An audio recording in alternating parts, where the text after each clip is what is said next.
धन धन सतगुरु तेरे आसरा, हाजिर ना जिंदा रम तेरे आसरा, हर जगह समृद्ध साई तेरा ही आसरा।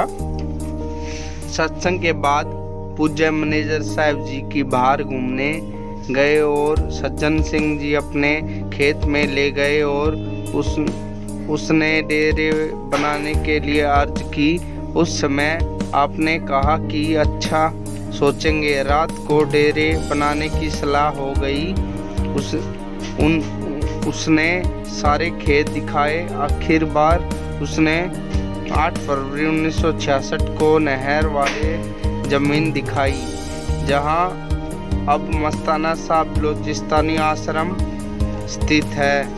10 फरवरी को आपने सेवादार को सज्जन सिंह के घर पड़ी 2000 पक्की ईंट डेरा बनाने वाले जमीन पर ले जाने का हुक्म दिया। ईंटें ट्रेली ट्रैक्टर में डालकर ले गए। 11 फरवरी 1966 को सुबह ही बिना गारक के ईंटों से दीवार निकाली गई। 12 फरवरी को एक सेवादार सिरसा जाकर तिरपाल ले आया और उस दीवार पर डाल दिया और तंबू बनाया। 18 फरवरी 1966 को सुबह ही पूज्य मैनेजर साहब जी ने अपने कर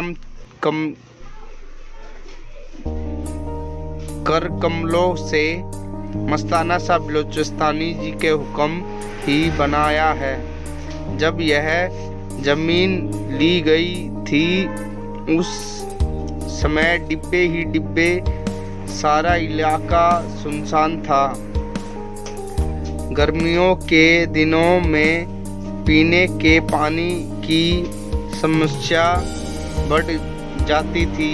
जब से पूज्य मैनेजर साहब जी ने इस जगह डेरा लगाया था तब से इस जमीन की तो क्या सारे इलाके के काया पलट हो गई।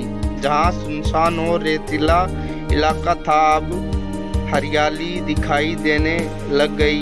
पहले जिस जमीन में कुछ भी पैदा नहीं होता था वहां अपने हर प्रकार की सब्जी और गन्ने की खेती करवाई। पूज्य मैनेजर साहब जी खुद अपने देख रेख में दिन रात सेवा करवाते हो।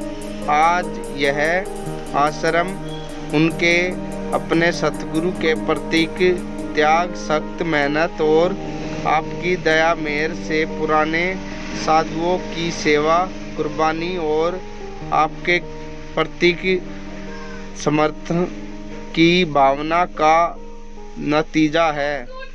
पूज्य मैनेजर साहब जी का खुद चाहे कितना भी तकलीफ उठानी पड़े परंतु साध संगत की तकलीफ और परेशानी बर्दाश्त नहीं करते थे। पूज्य मैनेजर साहब जी की दिन रात सेवादार से सेवा करवाते रहते और साथ साथ संगत को कार्यक्रम भी जारी रखते। इस समय यह आश्रम जंगल में मंगल का प्रतीक है, जिसका श्रेय पूज्य मैनेजर साहब जी को जाता है।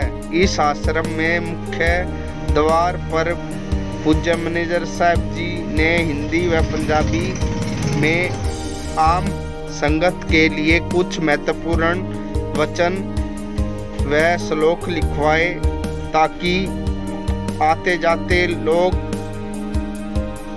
जाते लोग रास्ते में पूज्य उनको पढ़कर शिक्षा ले सकते। पूज्य मैनेजर साहब जी ने बहुत लंबे समय तक काम किया और परमात्मा के समर्थ को अर्थात सतमत को एक नई दिशा दी। आपने एक दिन मजलिस में फरमाया था कि आज तक इतना काम किसी पूर्ण फकीर की ही किया है, न ही तो इतना बड़ा आडंबर बनाया और न ही इतनी किताब लिखी। आपने अपने जीवन काल में कोई निजी संपत्ति नहीं बनाई थी और न ही आपके नाम कोई